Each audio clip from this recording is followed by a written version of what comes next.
Hello दोस्तों, मैं राहुल कुमार स्वागत करता हूं आप सभी का कॉलिंग क्लासेज में। आज के इस लेक्चर में हम देखने वाले हैं कॉन्वेक्स मिरर में जो मिरर फॉर्मूला होता है उसका डेरिवेशन। मिरर फॉर्मूला हम जानते हैं, पिछले दो वीडियो में हमने यही कुछ जाना था। तो मिरर फॉर्मूला सेम होने वाला है यहाँ पे भी, आई मीन 1/v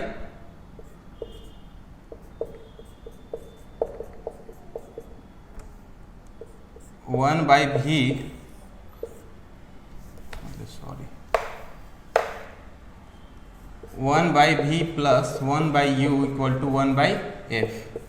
ये अपना मिरर फॉर्मूला था जिसमें v क्या था, इमेज डिस्टेंस,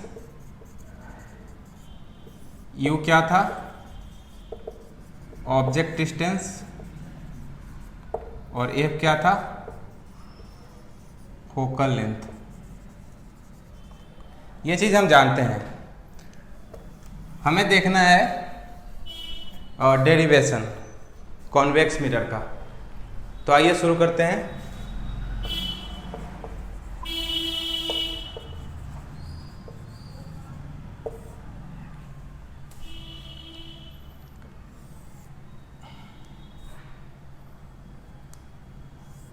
ये हमारा हो गया कॉन्वेक्स मिरर, ये हो गया प्रिंसिपल एक्सिस, ये हो गया पोल, ये हो गया सेंटर ऑफ कर्वेचर, ये हो गया फोकस। ठीक है, ऑब्जेक्ट को हमने यहाँ पे प्लेस्ड कर दिया। अब देखिए, एक इसके पैरेलल जाएगी प्रिंसिपल एक्सिस के लाइन, और कहाँ से निकलेगी, फोकस से। ठीक है, ये निकल गई फोकस से। एक लाइन जाएगी इससे सेंटर ऑफ कर्वेचर से, ये देखिए,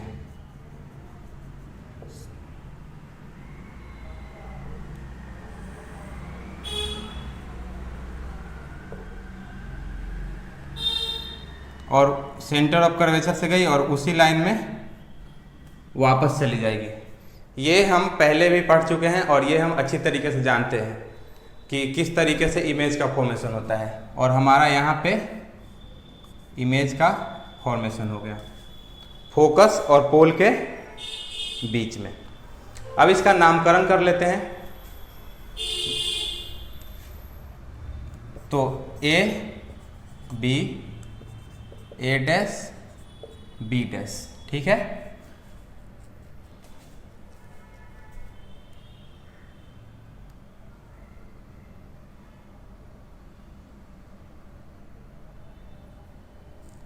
और कहीं पे ज़रूरत पड़ रही है क्या?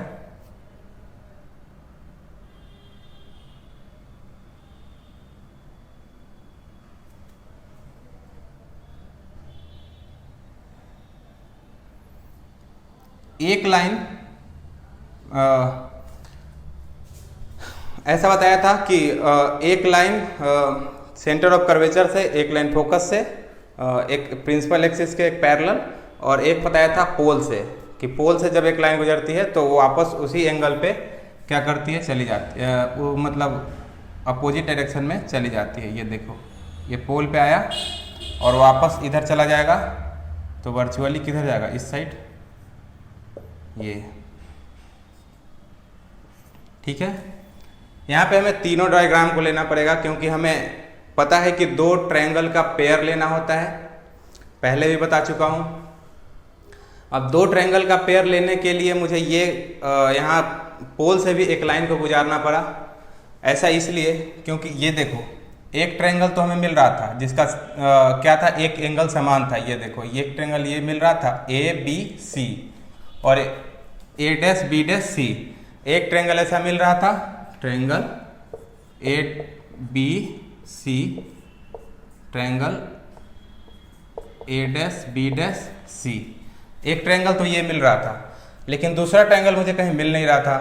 तो इसके लिए हम एक और जो हमारे पास हथियार था उसको चला दिया, यानी कि पोल से एक लाइन को गुजार दिया। तो अब हमें एक और ट्रायंगल मिलेगा जिसका दोनों एंगल, क्या बोलते हैं, कोण समान हो ट्रायंगल का। ये देखिए, ए बी पी और A dash B dash P.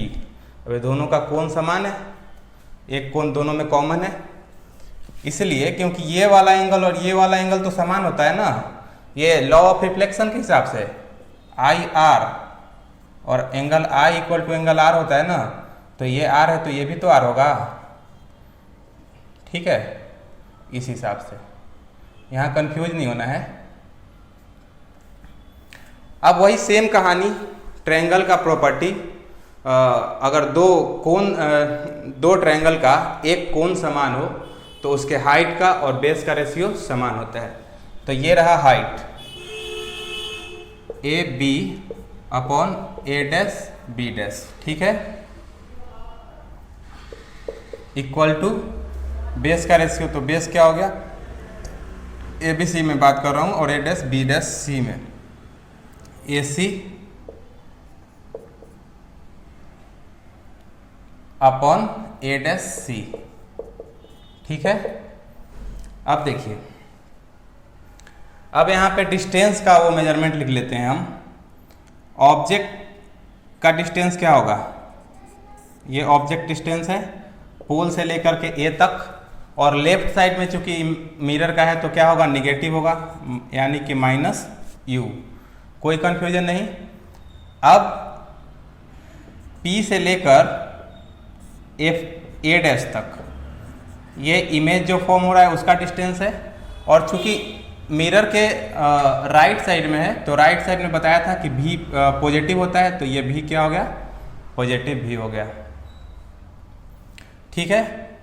और बताया था कि पोल से लेकर के सेंटर ऑफ कर्वेचर तक की दूरी को क्या लिखते हैं, आर से, और यहाँ पे पॉजिटिव होगा क्योंकि ये राइट साइड में है मिरर के, दैट्स वाई, ठीक है।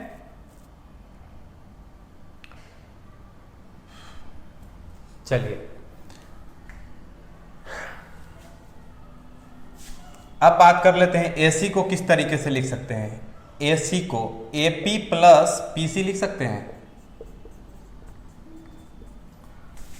ये वाला डिस्टेंस प्लस ये वाला डिस्टेंस टोटल AC हो गया, तो AP प्लस PC लिख सकते हैं बिल्कुल। और A डैश C को किस तरीके से लिख सकते हैं, A डैश C को PC माइनस PA डैश लिख सकते हैं, PC माइनस PA डैश। ये पूरे में से ये वाला डिस्टेंस को घटा दिया तो ये वाला डिस्टेंस मिल गया, A डैश C हो गया। अब भर देते हैं वैल्यू को, AP क्या है minus U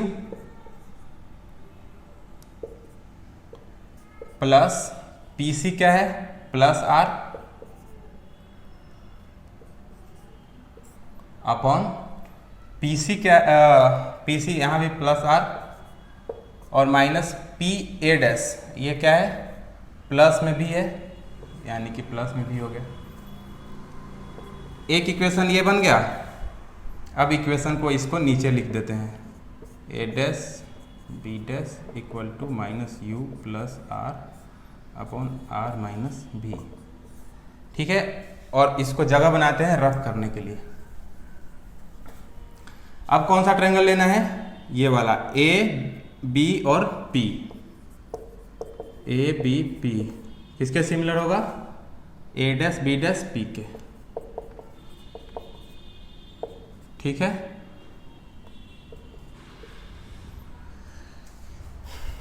same condition ratio तो ले लेते हैं AB अपॉन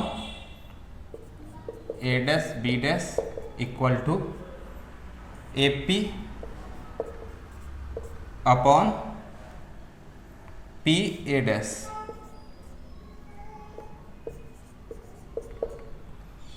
और यहाँ पे एंगल कौन सा समान है, APB इक्वल टू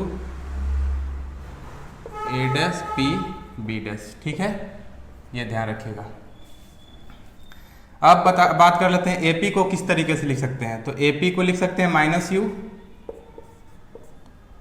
सीधा माइनस U, और PA डैश को किस तरीके से लिख सकते हैं, तो P डैश A इस तरीके से है, तो इसको ये ऐसे लिख सकते हैं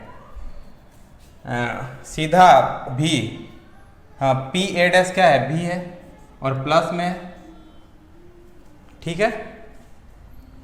ये हो गया हमारा इक्वेशन 2।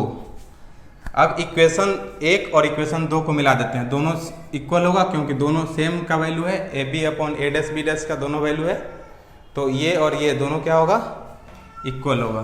तो रफ करते हैं, अब हो जाएगा minus U upon V equal to minus U plus R upon R minus V, ठीक है। अब काम हो गया, इधर मिटा देते हैं। अब क्रॉस मल्टीप्लीकेशन, तो minus U R minus V equal to V minus U plus R, ठीक है। तो minus U R plus U V minus U V plus V R, ठीक है। फाइनल, अब इसको इस साइड लेके आते हैं, तो minus U R plus 2u भी इक्वल टू भी आर। अब दोनों साइड में u भी r से क्या करते हैं, डिवाइड कर देते हैं, कर दिया। अब यहाँ से भी आर कैंसिल, यहाँ से यू आर कैंसिल और यहाँ से यू भी कैंसिल, तो कितना हो गया, -1/v equal plus 2/r equal to 1/u, ठीक है। और r को क्या लिख सकते हैं, 2f लिख सकते हैं, क्योंकि r इक्वल होता है 2f के, ठीक है। अब ऊपर रफ करते हैं और यहाँ लिखते हैं, ये देखिए, इसको इस साइड लेके आ जाते हैं और ये 2 से 2 कैंसिल हो जाएगा, तो 1/f हो जाएगा और 1/u प्लस 1/v, और इस तरीके से हमारा मिरर फॉर्मूला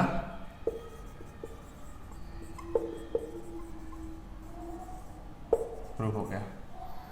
तो यही था mirror formula guys, I hope कि समझ में आया होगा।